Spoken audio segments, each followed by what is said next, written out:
And we're live. So normally you would hear Gemini right about now, but he's not here yet. He's running a little late, but that's okay. We have Miss JD here. We have our guest, Mr. Jeremy Miller. We've been just kind of hanging out, talking to each other, and I was like, this is some great stuff. We should just kind of turn the mics on. So that's what we did. So yeah, holistic healing. Let's get back into that. That's I'm just a big believer in it. Like I said, there's definitely a balance there. I mean, Western medicine, you're not going to rely on holistic medicine if you need to go in for surgery.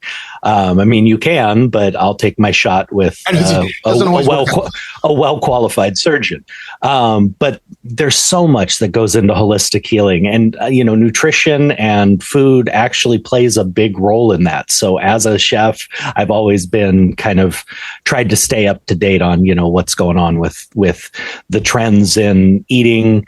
There's always, and that's one of the things as a chef, you can't react too quickly because the trends in eating and what is good for you or bad for you changes almost on a yearly basis. Think about it. How many times have we gone through eggs are bad for you? No, eggs are good for you. No, wait, they're bad for you. Again, no, wait, they're good.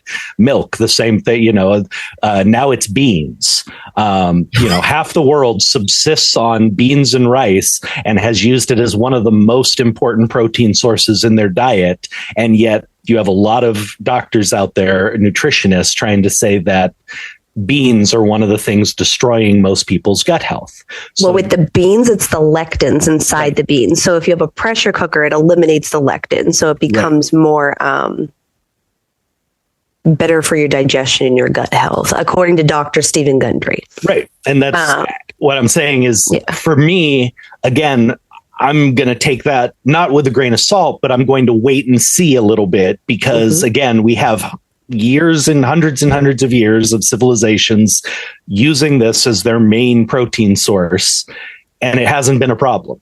Now, this may prove out to be completely true, but again, with dietary stuff, it changes so often that you got to kind of take everything new with a grain of salt and kind of see how it goes. You can't change the way you're cooking with every new fad that comes, or what you're trying to do for your body and your health with every new, I've been doing this and it's been working great for me, but he says it's bad, I have to stop. No, that's not what you have to do. Right. And everything's not for everyone either. Like there's people who decide, hey, I want to be a vegetarian, and then their body rejects it.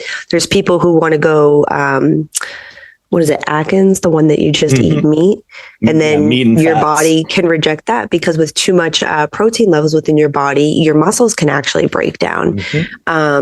There's things I've learned throughout my studies. And just like you said, like you have to take everything with a grain of salt because some things, yes, they do have scientific proof behind it, but just because it's proven doesn't mean it's correct for you or your chemical makeup or your structure. Absolutely. But there's this one book that I read, and it was,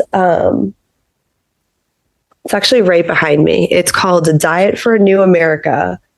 And it's by John Robbins. And that book right there, I know I have a million books behind me, but floating behind you. So it's just like attached to I don't get it. All right. But this book was like a real eye opener because it goes back to how you say eggs are good for you. Eggs are bad for you. Milk is good for you. Milk is bad for you. This is our dietary pyramid. This is what we should be eating. And this gentleman, he actually was in line to inherit all of Baskin Robbins. And he turned it down because he was seeing what was happening to people who were eating the products that his family was making through the dairy farming and the animal produce and everything that was happening. So he just went off on his own, became a black sheep, did all his research, and then was like, I'm not in support of that. So no, thank you. I'll just give it up and I'm going to educate people instead. And in there, I found out so many baffling facts, like the pyramid was made by the meat manufacturers. It was made by the egg companies. And then when science, the Heart Association came out and said, through science, it's really not good for you to have all that cholesterol. You shouldn't be eating this many eggs a day. The egg companies tried suing the American Heart Association to silence them.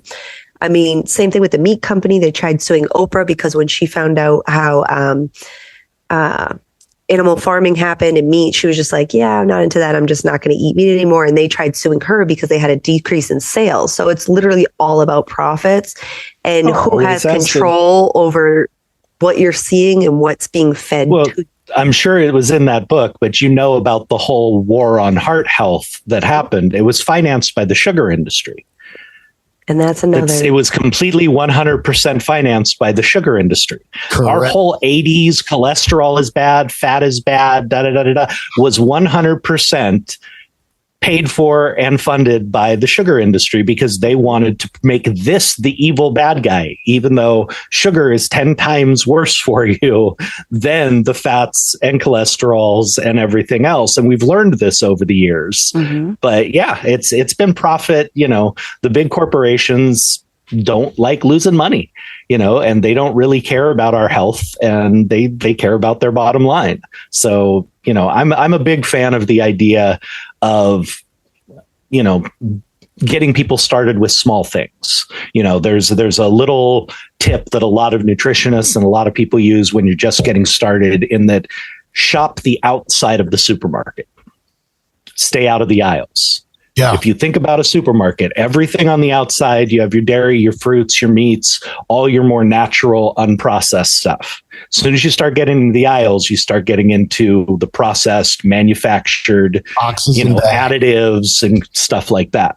So I never thought about that. We only go down like one or two aisles, and it's probably the spice aisle and like another aisle. And I literally don't enter pretty much any other aisle other than literally the perimeter. Interesting. I never thought about that. Yeah, it's all the it's literally the boxes and the bags. It's all the stuff where you read the thing and it's just like, what's monosatro? What is this? You can't even pronounce it. Don't eat it. Exactly. No, it's one of the easiest and smallest changes you can make is just shop the outside. Make sure 95% of what you're getting in your cart comes from the outside of the supermarket, the exterior rows, and you'll automatically be eating healthier. It's just that simple. If you stay away from all that other crap, you will automatically be seeing better changes in your health. We're going to start growing our own produce this year just to eliminate that. With a tower garden. Yeah, I was going to say, with the fact that we were talking about the beans and all these other things before, it's like, all right, so first of all, Western medicine to holistic medicine, a lot of what they make pharmaceutical wise is a synthesized version of an organic compound. Mm-hmm. It's only just that compound and you're missing the rest of that plant.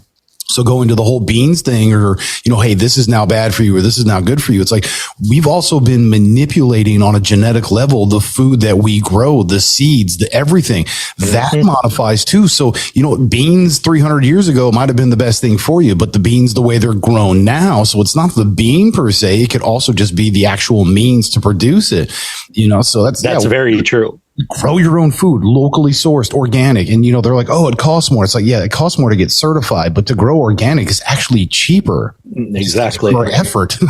There's a wonderful organization out there. It's one of the most highly secured buildings in the entire world. It ranks up there with Fort Knox, and it's the World Seed Bank. Yep.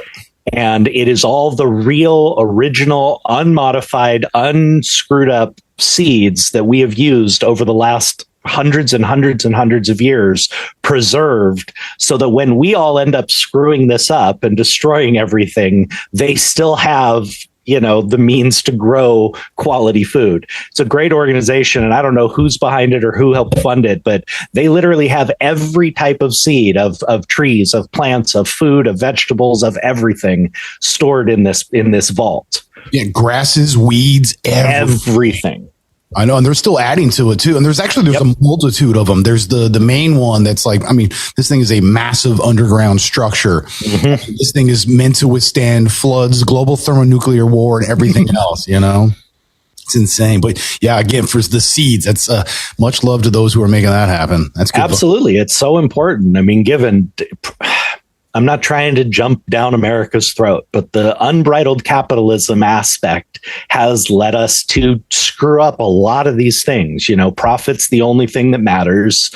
and we don't care what we're screwing up in the process as long as the bottom line doesn't suffer. And, unfortunately, our health as a country and as the world, because unfortunately a lot of people have followed our trends, we're going downward quickly. I mean, we're having to rely more on, more pharmaceuticals, more medicine, more.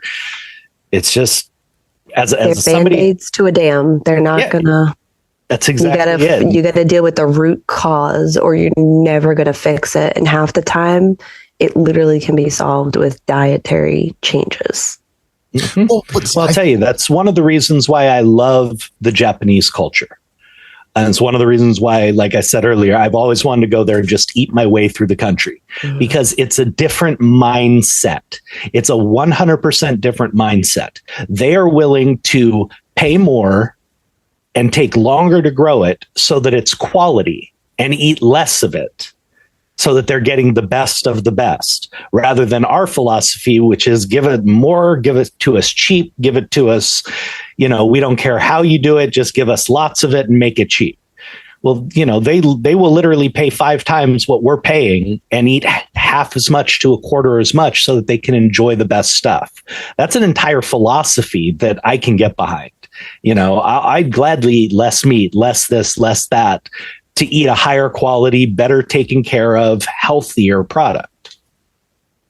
Yeah, because that's another thing I feel is, going into all of that, we also in America have this extreme level of stress. And that causes you to not only have modified eating habits, but then also how you're literally caring for your body on an emotional level, which only adds to an even worse eating diet. And it's just all of those things compound one another. And we're so busy, like you said, just chasing the carrot, because we're all about the almighty dollar. And, the capitalism is taking over. Mm-hmm. So buy, consume. I mean, we're literally mindless zombies just eating anything and everything we can get our hands on. And I mean, that's emotional energy, food, like products, all of it. It's just absolutely. That's one of the reasons, again, why I love the idea and culture of Spain, as you were saying, where you grew up. I mean, the idea of a siesta is a beautiful idea. I mean, recharging the body to continue and finish out the day. Again, people who are willing to eat less of better stuff, who, are willing to grow things the right way and take longer, who've not completely destroyed their agriculture for speed and profit. It's you got to love a place like that. And like you said, the stress, I mean, if your entire philosophy is this more laid back, you do what you got to do, but you take a break when you need it, you take care of yourself, you're going to be a healthier person overall. I mean, the first time I ever went to Montreal, I walked out in the afternoon and every cafe was full of people sitting there sipping coffee or having a cocktail and talking. And I looked around like, doesn't anybody work in this country? I mean, it was so weird to me because I was so used to American, go culture that. Yeah. What is it? You live to work, not work to live. Yep. Yeah. And they do things with such intent and meaningful. Like there's always a meaning behind what they do. There's always a direct intent in what they do. And it's always thought out. It's very purpose. It's purpose built. Yeah. And I very much so enjoy that this country lacks most of the time. Well, yeah, because you were saying with the siesta, that's the thing is like, you're talking about not only 2 hours in the middle of the day where you're relaxing, but typically you're either relaxing with family or friends. Mm-hmm. You eat, you drink, you nap, and you go back to work and you pound it out and then you go home. You spend more time throughout the day with family and friends being, just relaxed and chill and just enjoying being sociable and, being a part of your community. Like that's a huge deal. It's not just like, oh, I'm on break now. It's like, no, we're on break. Let's go party. And it's like, yeah. And then you sleep it off and you go back to work. See, that's amazing to me. And I mean, how much better for anybody's psyche and mental health would that be? You're around your loved ones, your support system, your friends, your whatever, taking a break, recharging the batteries, and then getting back to it. I love that idea. It forces you to just unplug for just a little bit.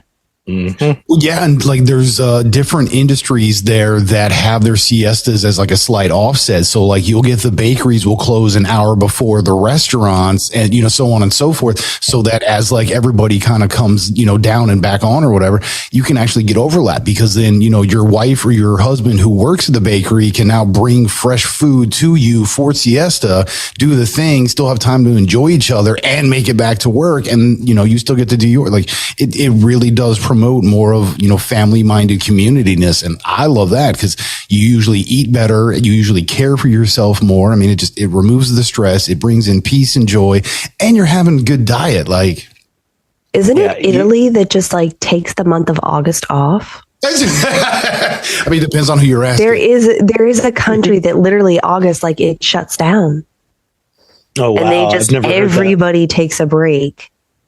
Let me say. What I mean, most right, I was going to say, you I've heard this from people. Yeah, look this up, Miss JD. Yeah, because that's the thing is, like, most other countries, when you have your guaranteed time off, like your vacation time and sick time and all that stuff, most of the other countries, you get a shit ton. Americans, and they utilize it, and they actually utilize it. And we're the one country where everybody just lets their vacation time go to waste. I mean, nobody even takes it. Or you sell it for money. Right. Yeah. That is vicious cycle. Well, but that's what we have been perpetuating. We've been, again, just dangling that carrot of bigger, better, more awesome, keeping up with the Joneses, that it doesn't matter what the aspect is. We're so, that side of it. Sorry, that's my maiden name. So it's like an inside joke. But yeah, that's the thing, is like, you're so busy, to me, it's the old magic trick. You're so busy looking at what's over here, you don't see the guy bending the spoon. So by the time you look back, you're like, look, I bent this. Oh, you missed it. Oh, and it's like, oh my God, it's magic. No, it's not magic. You guys were being bamboozled and looking. I'll tell you, off this subject, on that one real quick. Saw one magician in Vegas one time. Small room at the Stratosphere. Guy was awesome. He was a comedy magician, but brought me up to do the twisted spoon trick. I think it was a fork, actually, he used with me. I'm telling you, my eyes never left that fork. I never looked away. I never did. I never looked away. And when he put that thing in my hand, it was straight. When he pulled it out of my hand, the entire handle of that thing was spiraled like a corkscrew. I do not know how to this day that guy did that trick. I didn't remove my eyes from what he was doing the entire time, and he got me. Yeah, I don't know if it's the same guy, but there was a guy that was on Joe Rogan, and he was sitting there, and he had spoon upon spoon upon spoon, and he just sits there holding it, the handle in his hand, the actual spoon sticking straight up, and he's just sitting there rubbing it a little bit and just rubbing, and all of a sudden you just see it like slowly fall. It's just like, oh, what the? And you get to inspect it before and after. It is solid. It might be the same guy. Yeah, I don't think it is Italy. There you go. It's called Ferragosto. It's a Roman holiday. What is it called? Ferragosto. You're like, I don't get paid to pronounce stuff. Oh, no, I can pronounce Italian. I actually took Italian. I don't have to pronounce anything else. It actually was done by Augustus Caesar. He wanted to, dates back to the 18 BC. He wanted to link up various festivities that took place throughout the entire month to create a longer rest period for the year's laborers. So they actually take the month of August off to attend all of these festivals. Well, I mean, it's also probably like the grossest month over there at that point, between the humidity and heat level. You're just like, I don't want to work today anyways. It probably works out pretty good. Yeah, right? You're well, hey, Jim. You gotta. Hey, Jeremy. Yeah, but Gemini's in the house. Yay! I explained that you were being a good husband, community member, kind of awesome person, and chilling with the kids. You be a little late. Hey, got to do that. Yeah, I mean, his kids are kind of cute. You know what I mean? I mean, at least the younger one, she's adorable. I just say that's Darwin at work. Yeah, right. Yeah, mind you, the oldest is getting close to teenager years, so she's just like electronics and get out of my face kind of a. Oh yeah. I am. My three boys are grown and out of the house, and I honestly believe that God gives you teenagers so you don't miss them as much when they leave. That's pretty good. You know, I adore and love my boys, but oh my goodness, when I found out that my two younger boys were finally moving out, they told us at dinner. And I looked at my youngest and I said, "Would you be offended if I danced a jig?" And I got up in the restaurant and I did a little jig. Love my boys to death, but teenagers are difficult. Yeah, no, my running joke is before I had my daughter, who's actually now in college for her first year, living out on the West Coast. Oh, wow. Yeah, enjoying Laguna Beach for free, the little punk. But it was my joke that I was like, I asked the world and the things around me, the universe and all the powers to be. I was like, I need more patience in my life. And they're like, here's a daughter. I was like, oh, I see what you did there. Yeah, you got to be careful with those questions, with those wishes. Yeah, but well worth every bit of it. She has made me the man that I am. I am proud to be a father and, just a good community member and just, a parental unit. Because whether it's my child or not, it's like, what? I actually give a shit now. And amen to that, brother.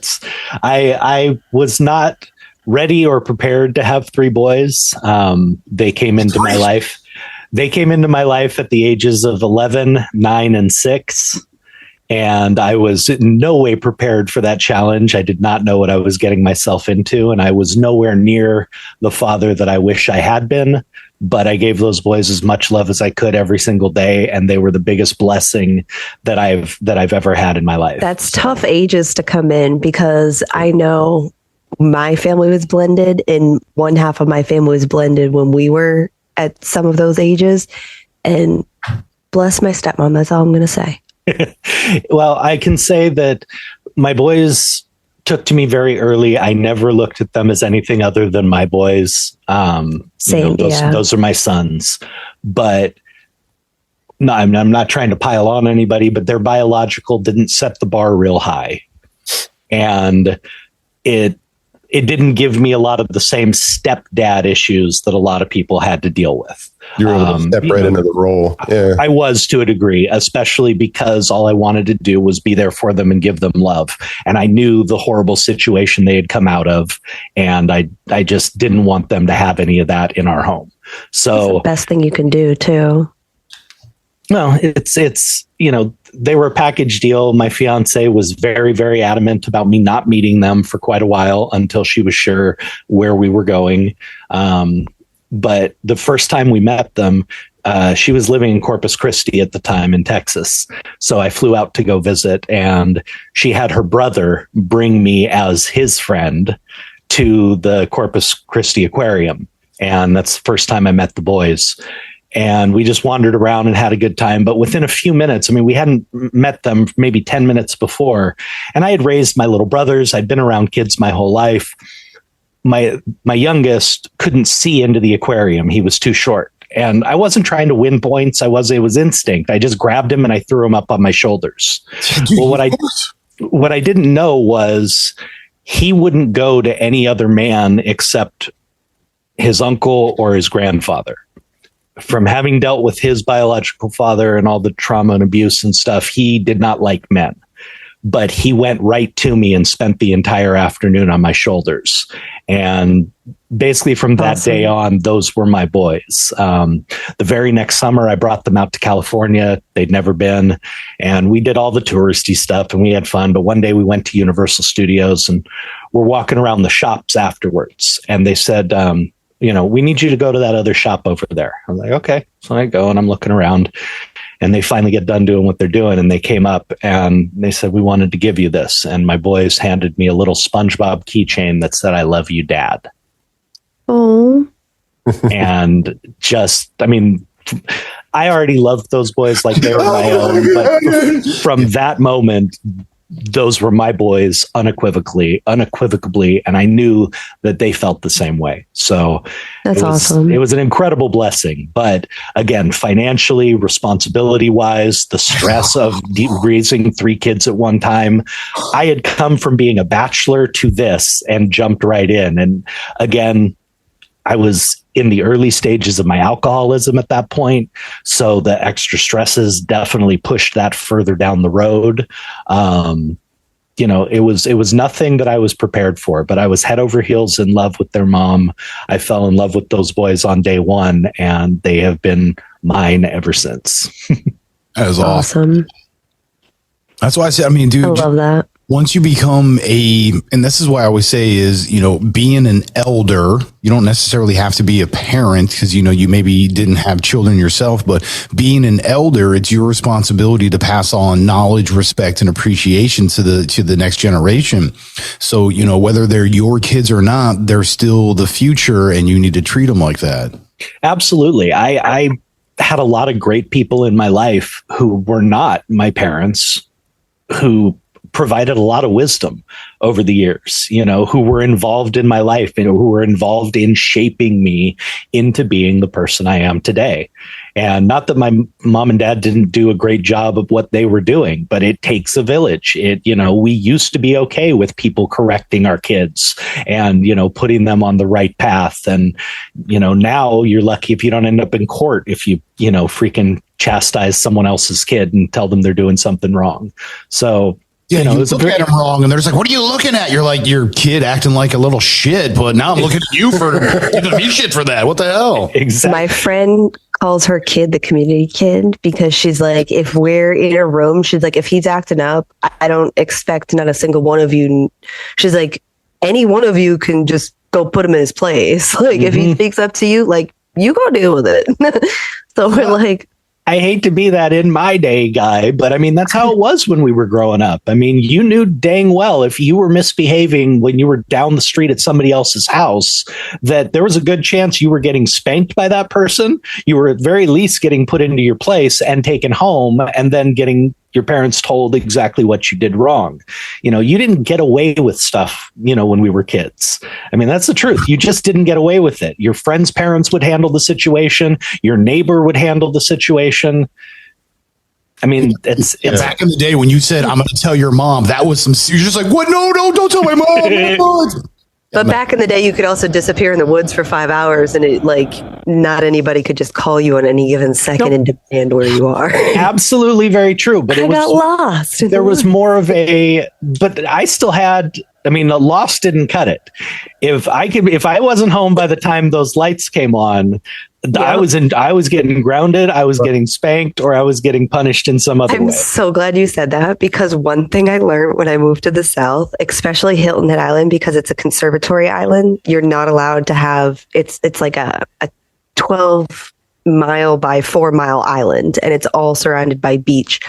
And at 10 o'clock, if you live on the beach, doesn't matter if you have a $4 million house and you have all windows on the beach, you have to have blackout windows or your lights are off by 10 because it affects with the sea turtles. And I didn't know this.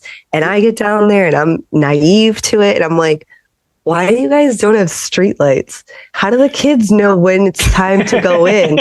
And I'm asking all these questions, like not even thinking. And they're like, because the sea turtles? I'm like, what do the sea turtles have to do with what time it is at night when the streetlights come on? And they had to explain to me. I'm like, this is so.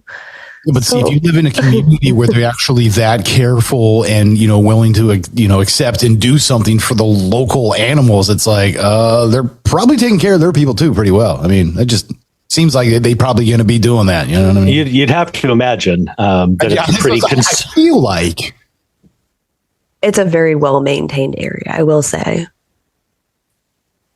Yeah, our boys knew that anyone in our group of, family, friends, or otherwise, had the ability to put them in their place, to check them when they were not behaving the way they should.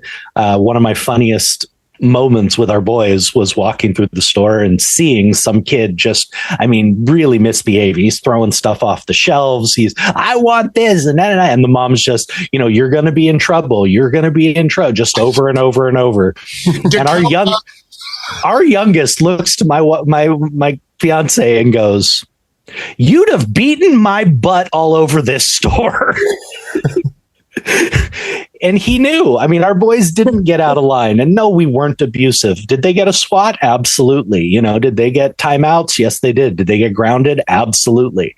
But you have to know your kids as well. I mean, my youngest, a swat, he wasn't afraid of that.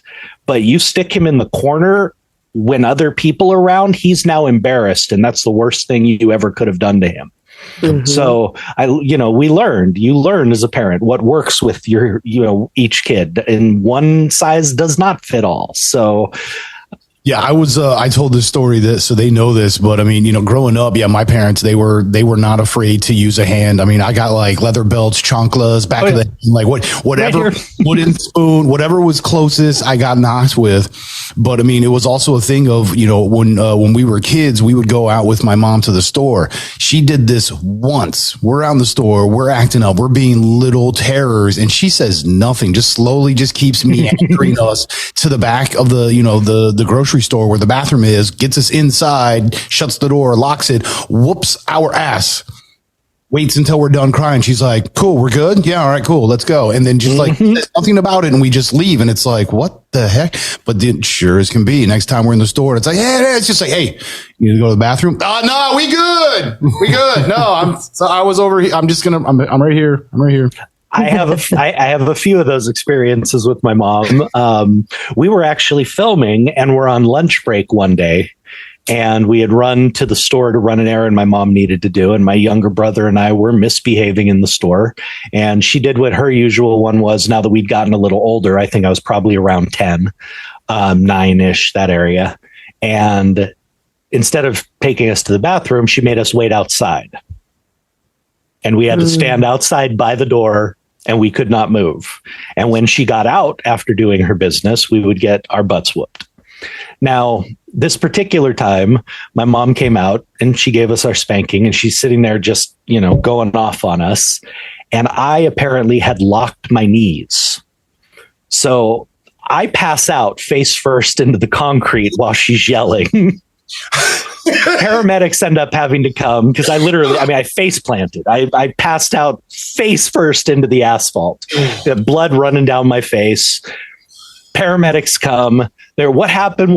And I look up, and the only thing I say to them is last thing I remember is my mom hitting me. No, gee, oh God, yeah. And of course, my mother busted too. I spanked him on the butt once, And then I realized what I said and what they're thinking. I'm like, no. She spanked me. She just spanked me. That's all there is to. But yeah, my mom was the exact same way, and we knew where the line was, and like all kids, we pushed it and crossed the line, and there was consequences. And oh my gosh, back in the day, if you were like, "I'm going to call DCF," your parents were like, "Try me." Oh, nowadays you're like, "I'm going to call DCF," and they're like, "Please don't." No. They'll dial the phone. I'm going to push the last one. Yeah, actually, in our day, it would have been like, right. You're like, "I'm almost there." Yeah, they're waiting for you. Oh God. I actually had a friend who pulled that, and this is when we were young. He was my age, so you're talking. This is 35 years ago or so, and he pulled that, and he said, "I'm going to call the cops and tell them." His mother dialed the phone, handed it to him, and he told the cops. The sheriff showed up, asked questions, found out what he was doing, and turned to his mom and says, "Do you want me to take him in?" Right. The cop had no sympathy whatsoever. He was there to scare my buddy, and he was 100% on the mom's side. My sister threatened to call, child services on my parents, and my mom literally just picked up the phone. She's like, "You want me to get the number for you?" and just like stares at her. My sister's like, "Well, crap. Now what do I do?" "Yeah, called your bluff. What's up? Go ahead. See what happens." "Yeah, okay. Then maybe go back to your room." "All right, I got to go back to making dinner." It's like, Jesus. But I'm just standing there watching the whole thing. I was like, man, mom's OG. Yep, exactly. That's hard, Ma. Dang it. Yeah. Dude, we used to joke around that we'd start screaming child abuse when my dad would grab us in the grocery store. Yeah, oh God. What you do, you can't even say that nowadays. Oh, nowadays? No, you'd have an investigation. No, and that's where it'd be like, all right, that was funny, but don't do that. We would call our mom at work, and she'd be like, The next time I get a phone call, one of you better be dead or don't bother calling. Yeah, or you're gonna be dead. Yeah. No. So, should we start doing the warm up? I mean, what are we? Oh, bro, We've been doing it. We've been all. That is so funny.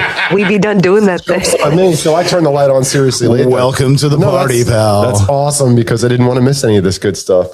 Yeah, well, no, we were actually tearing into like holistic stuff pretty much right up. Well, because I mean, between JD's background, Jeremy's a chef as well, so we just started talking about food and diet. Food. Yeah, food. Yeah, mostly food. Let's be honest. But yeah, no, we started pretty much getting into it. And I was like, hey guys, I was like, you should just go ahead and start. They're like, yeah, let's do it. I was like, cool, let's go do this. So we did. Nice. And you're just now you're caught up. I'm like walking into the middle of this. No, that's awesome though. Yeah, but again, I gave preface. I mean, you were being a good dad, father, husband, awesome community, hey, doing what you should be doing.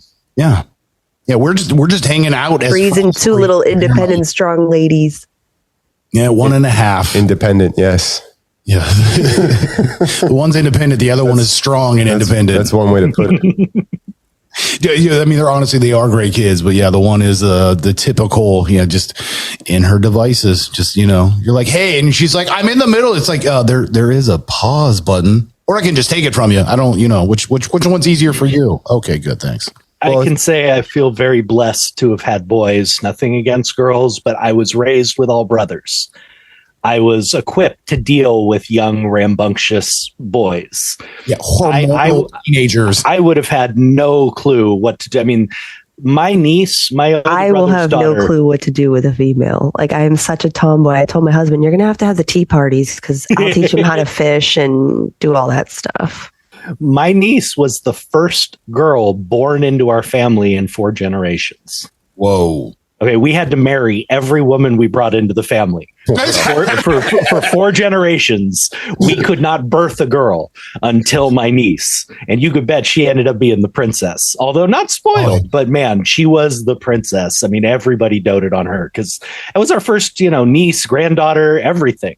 And I was raised with nothing but boys. So, cracked skulls and broken arms and, missing a tooth and all that stuff was normal to me. It didn't faze me, but I would have been completely lost with 3 girls. Yeah, well, two is more than enough. Well, I mean, I'm the only Y chromosome. Well, I got my dog. I don't know about that. He's suspect, I'll be honest. Yes, the dog. What are you saying about my dog? You leave Bailey alone. Soft. He does kind of very soft. feel like a girl. So he does. Well, he was his whole litter was girls. He was 2 years old before he figured out how he was sniffing up the side of a post or something and went, wait, how'd it get up there? He goes, oh, and he lifts his leg. I was like, yes. Yeah, your dog is very cute, but he is not that bright. I'll be honest. Well, he doesn't really need to be. Dude, how cute! He's very cute. He's very cute. He's smart when he wants to be. Cute is fine with me when it comes to unless I'm looking for a bloodhound or something to go out hunting with me or something. I don't need smarts in my dog too much. Dude, do you have more than I bargained for with mine? Oh, sorry. Do you actually hunt? Is that like true statement or? Well, I've actually just gotten started. My uncle was quite a hunter and taught me a lot of respect for hunting in general and the animals and all that kind of stuff. But he died before he ever got a chance to take me out hunting. Uh-huh. So my brother-in-law finally took me out, and I definitely got a passion for it, even though we got skunked on the 3 days we went out. Well, we were hunting in Texas. The area we were hunting in is private land hunting. We were on one of his friends' properties. They only have about an acre of land. So you're talking about 200 square feet essentially to hunt on. Well, there were plenty of deer. We just couldn't get them to come onto the lot. We couldn't get them to come in far enough. Everybody, come on over. But as a chef, the idea of having the freshest possible quality wild ingredients at my fingertips, I like that. My uncle was the type who never fished for fun or hunted for just fun. Anything he ever caught or killed was food for the family. And it was never about the sport or the, he was never the type to want to go big game hunting in Africa or anything like that. He just taught me kind of a different respect for it. And again, as a chef, I can get behind that. I can get behind utilizing every part, nose to tail eating. If you are going to take a life, all of that kind of stuff. I will eat the liver, the heart, every usable piece I'll find a way to utilize and make do. So yes, it is something I've taken a great interest in and something that I foresee myself doing for years down the line. You see, that's why I love like South American Latino style cooking. Cause like you said, from, snout to tail, man, you're using every inch of it. I mean, we've had this discussion many times about some of the best stuff I ever had was Jamaican oxtail. I was like, well, but the good stuff. The fact is the people, the indigenous populations of anywhere, they've all been about balance, self-sustaining without actually promoting it. They're just like, well, you just, we have to coexist, and they do it. They're just aware of it. And it's not a question. It's just the way it's supposed to be. So I get that. Well, I was raised for many years believing that I had Native American ancestry. I have recently found out that is actually not true. My Ancestry.com tell you? Yes. That's how I found out I was. Well, I don't have it, but some of my second cousins do in theirs. My mom has been doing the ancestry thing for a long time. My mom is Mormon, and she actually has access to the genealogical libraries and stuff. And she's been following that in our family for a long time. But my biological grandfather, who I never knew, always claimed to be a full-blooded, Native American. We came to find out through ancestry and through all the research, he didn't have a drop of it in him. He just claimed it. Whatever, Carl. So unfortunately, I have no blood of any color in me. I'm as waspy as they get. If you throw a rock and hit a white Anglo-Saxon race, I have that. I'm some of that. That's my only claim to any sort of flavor was the Native American, and apparently I don't even have that anymore. But being that, I researched the history of the Native Americans a lot, and their cooking techniques, their hunting techniques, all that kind of stuff. And the fact is, given the populations were much less great, but you're talking about a people who lived in harmony with the land, who hunted every single day when they could, and yet still didn't deplete entire populations, and still knew when they had to move on and quit hunting this one area because they were going to deplete it too much. Or this was truly a life lived in balance on the whole. And it's something that I've always tried to, implement where I can in my life. Oh, Could you imagine trying to these days go back to a nomadic lifestyle though? Oh, I would love to. I always wanted to go back to bartering, get rid of money, let's barter again. Well, there are places for that too. But as a single person, that's one thing, or a small group. But when you're talking about, these tribes, these gatherings, collective, a commune, would be, probably 75 at minimum, right? We're talking about all these people traveling together, and that's elders, that's little children. Oh no, you're talking like tribes of 150, 200, 300. Well, 75 was on the small side, but you get into the thousands. They actually talking Oregon trails, Well, so nomadic people of the Americas. If you go back to the whole, you're talking about when America was still Latin America. You still had the influences coming. Dude, most don't even realize stuff, but Cortez was here before Columbus, and he brought some stuff with him, and not just animals. You know what I mean? But that's a whole other story. But that's the thing is when you look at that. There's more and more evidence starting to come out where you go from South America to Canada, the literal spans of the Americas.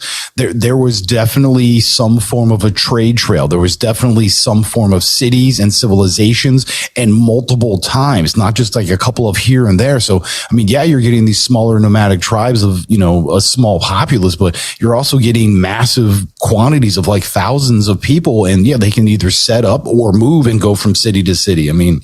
But they think about it. It doesn't matter with balance, though. In the later years, when they were being forced to bunch up or forced to ally, and you have the five great nations who, the Cherokee, the Iroquois, Navajo, and everybody banded together. Well, then you had them moving thousands and thousands of people across the land at different times, and not always, willingly, unfortunately, at that point in time. Yeah. But again, like you said, it's everybody looking out for the collective. The elderly, the kids, the animals, everything traveling together. And it is every single person's responsibility to look out for every single person next to them. And that's the key, because at some point the whole thing shifted to, instead of everybody looking out for everybody, it turned into everybody just looking out for themselves. Mm-hmm. And that's where we fail.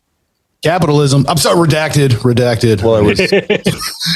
Well, here was the American dream. I mean, this was the first capitalism. I'm sorry. Well, where the whole idea of the nuclear family and all that, and the household should only be the parents and the children. That's it. And you don't have to go back that far. And in some cultures, it's very much, you have 3 generations, 4 generations in a household, because you need it to actually survive. I mean, it does raise a village, but there's an understanding. Kids to do some work around here, dude. But when we were kids, that was the joke. It's like, I had your brother and you so you could clean up after yourselves. You know this. You're just like, I do now. That doesn't really make sense. All right. My fiance's family is Filipino on her mom's side.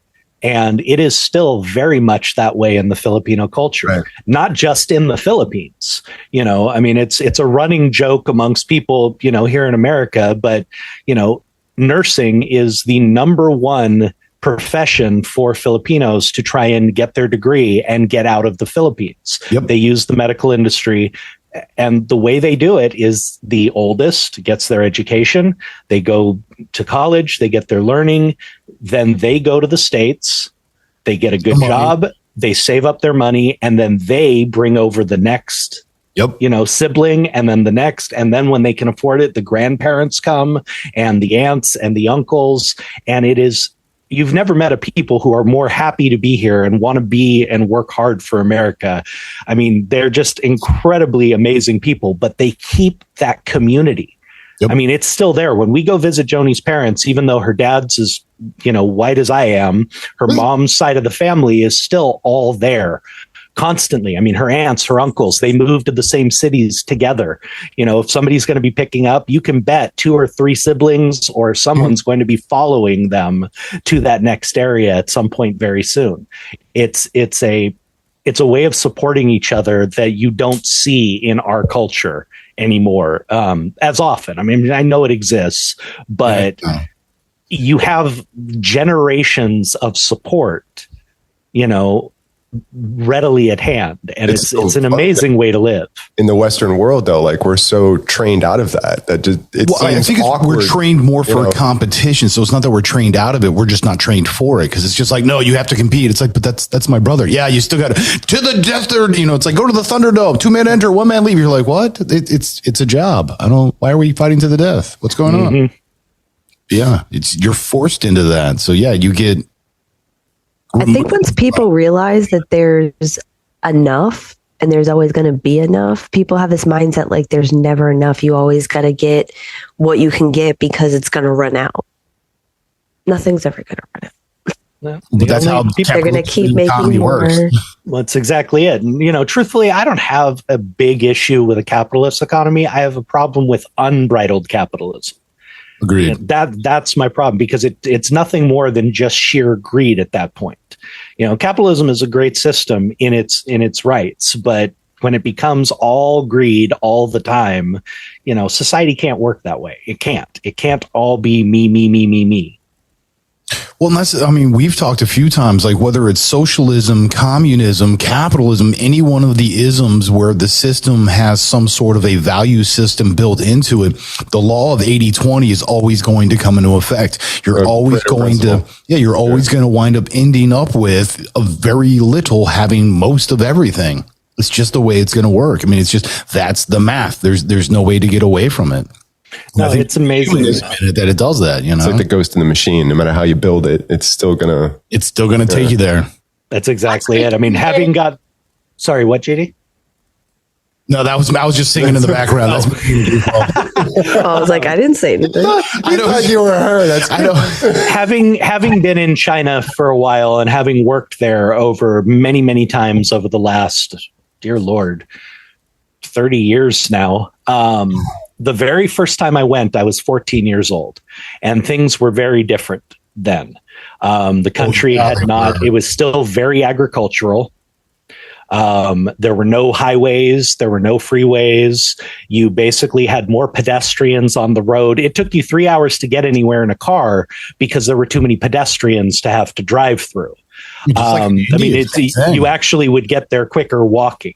And I'm not kidding, because the throngs of people were just huge. And the very first time I went, we got brought to one of the government sports buildings. We were getting introduced to the international volleyball team and a bunch of other stuff. And as we pulled up, we got out of the car, and I see these 3 guys being led behind the building by soldiers. And before I had a chance to make it in the door, I heard pop, pop, pop. Yeah. 3 shots. Now I'm 14 years old. I'm not the most worldly kid, and I knew what the heck was going on. Did you just see that? Well, I mean, but coming from California, I mean, we're not too unfamiliar with gunshots here and there, just random. No, having grown up where I grew up, the gunshots weren't what bothered me. It was the knowledge of these guys just got executed, and I have no idea what they did. And nobody seems to be reacting. Okay. It was normal. I mean, not a single person flinched. Not a single person in our group even acknowledged what had occurred. Going back over there now, I've done most of my work in Shanghai. Shanghai is the most westernized city in China. And people don't know this. About 15 years ago or so, maybe 15 to 20, the Chinese government put together a think tank of the youngest, brightest, smartest minds they had. And they said, we want you to analyze what went on with Russia. Why did they fail? Why did they fall apart? We need to know why, so that we can do better, and so that we don't follow the same path and destruction. And they came to 2 conclusions. 1, they could never democratize. 2, they had to westernize their economy. And they did it very quietly. People do not realize they do not run a socialist economy anymore. They run a Western capitalist economy. Shanghai is what is known as a free city.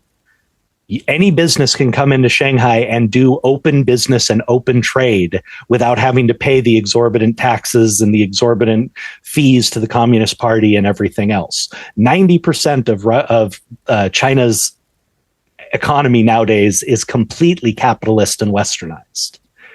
They did it quietly. They kept it on the down low.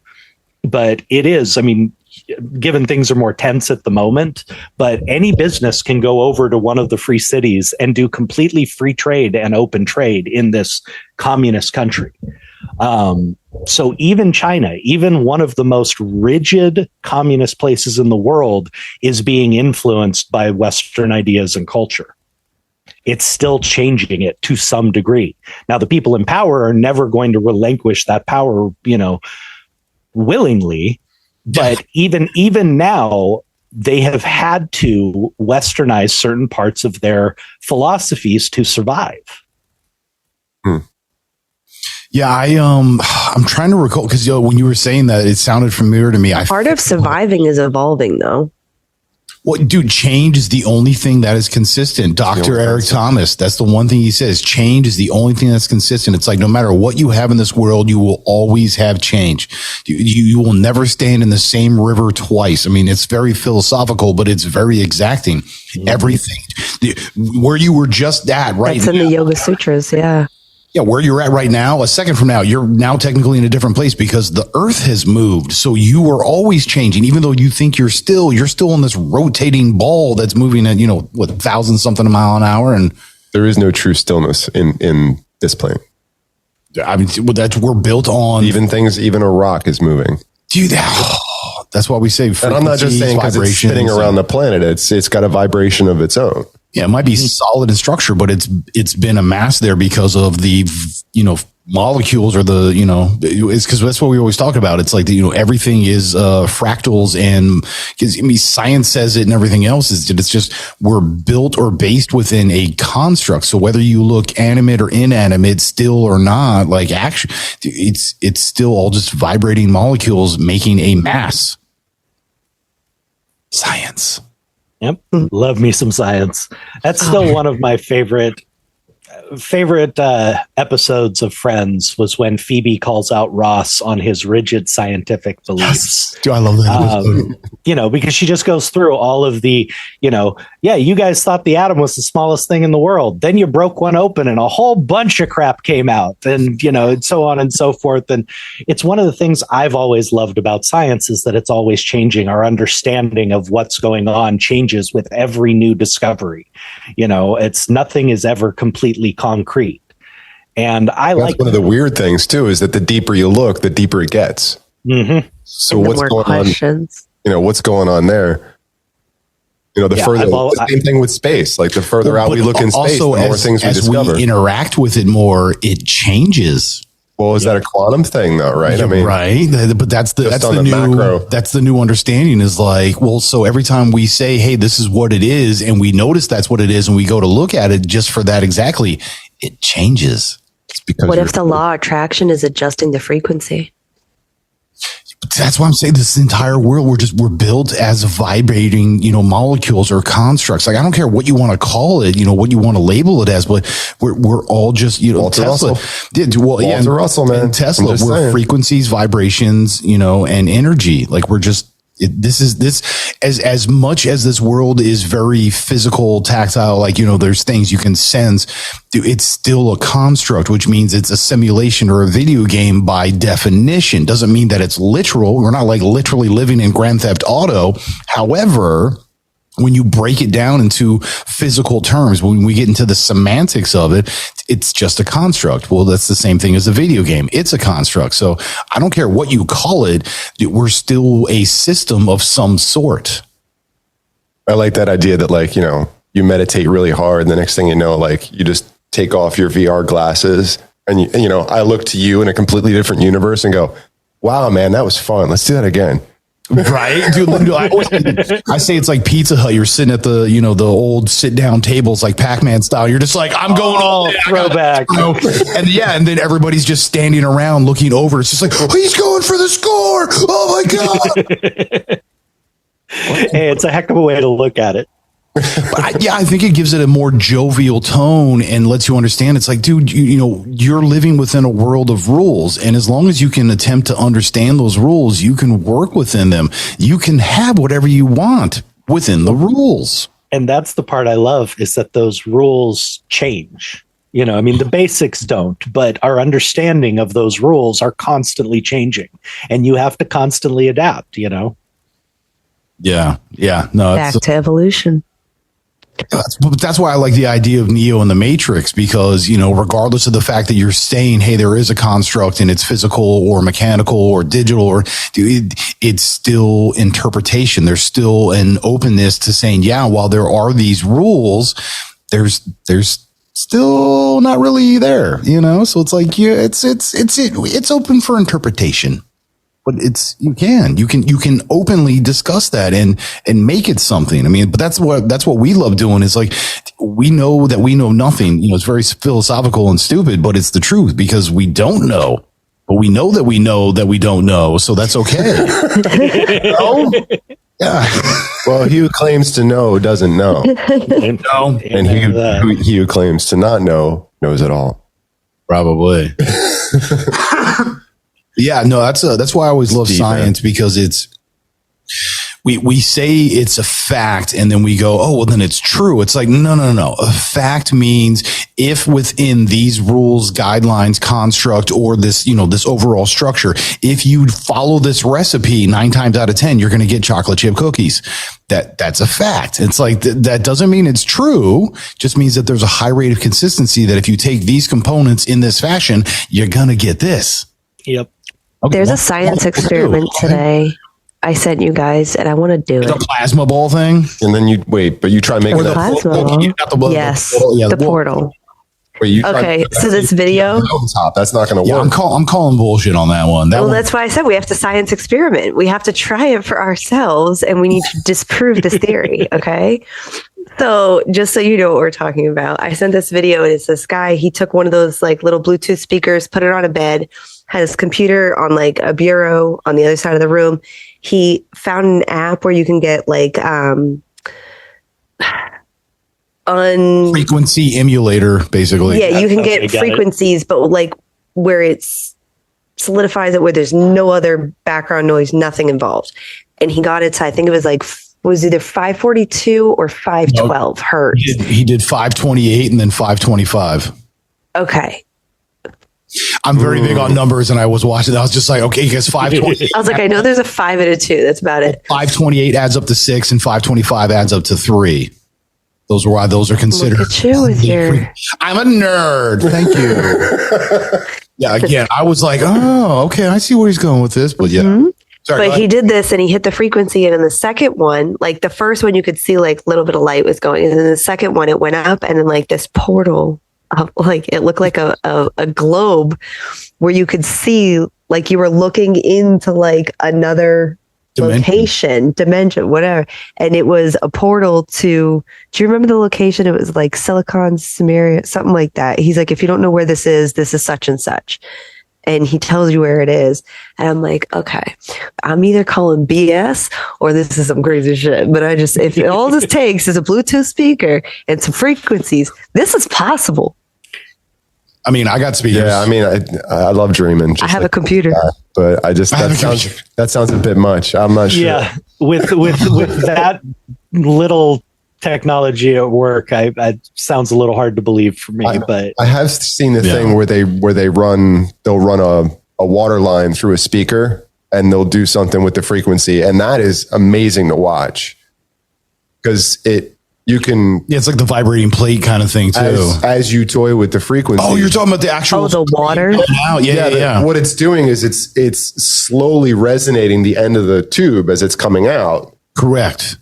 And what it looks like is like you'll hit a certain frequency and the water will, instead of running straight down, will look like it's forming a set of stairs. Or like a spiral. Or running backwards. Oh, I've seen sound resonance frequency with just a water droplet, and the water droplet, depending on the frequency, turns into different like mathematical geometrical shapes. Well, that was Dr. Miyamoto. Yeah, What Gemini was talking about is, so it's literally you get a hose, the water is just running out of it, gravity wise, like it's not under pressure or anything. It's just flowing, just running like right underneath the cone for the speaker. Yeah, basically. There's a speaker that's placed right in the path of it, and you're just resonating different frequencies out of that speaker as the water's going over it. And yeah, it can change literal shape of spiral, how wide it is, how concentric it is, whether it looks like it's flowing backwards. It'll look like it's flowing up. It's the most trippy thing if you get the frequency modulation just right. Sound frequencies can do some really cool stuff, which, hey, it's probably, what's up? Oh, yeah. Hey. Yeah, we got to take a break so we can come back for I'm Telling You. Yeah, this has been amazing. Yeah, I know. It's been an hour. And you button hooked me with the warm up. You button hooked me. I didn't even look up there. I'm like, I'm such an idiot. You turned your light on though. So I did turn my light on. Yeah. He loves pushing his buttons, so he loves that light on. Yeah, but we should wrap this up. Take a break and come back for I'm Telling You. So yeah, well, dude, you brought us in. Why don't you bring us out? Take us out, number 2. Yeah, well, take us out, number 1. No, that's why I was like, if I'm number 2. So let's take us out, number 2. I was trying to be nice. I was letting you tell me, but go ahead, take us out, man. Take us out, number 2. Okay, if you want to hit us up, please, all 3 of us, ITY at directionsandmusic.org. Although we're changing it up because we will be having itystudios.com. Which by the time this airs, we actually will have itystudios.com. So I don't know what it's going to be called, but it's going to be itystudios.com. Until then, you can also hit us up individually, Gemini at GEMINI at directionsandmusic.org or Philly D, PHILLYD at directionsandmusic.org. But yeah, Jeremy, this has been a blast. Thank you so much for popping in. Yeah, we're gonna 10. Yeah, we're literally gonna take a hot minute and we're gonna come right back to do I'm Telling You. So cool. Stay tuned. Push that button, and we'll see you in a hot minute. But as always, be good to yourself. Be good to everything else. Much love. Peace. Peace. All right. Hey, give me the awesome. Oh, I hate when I shrink the screen. It wants to. There you go.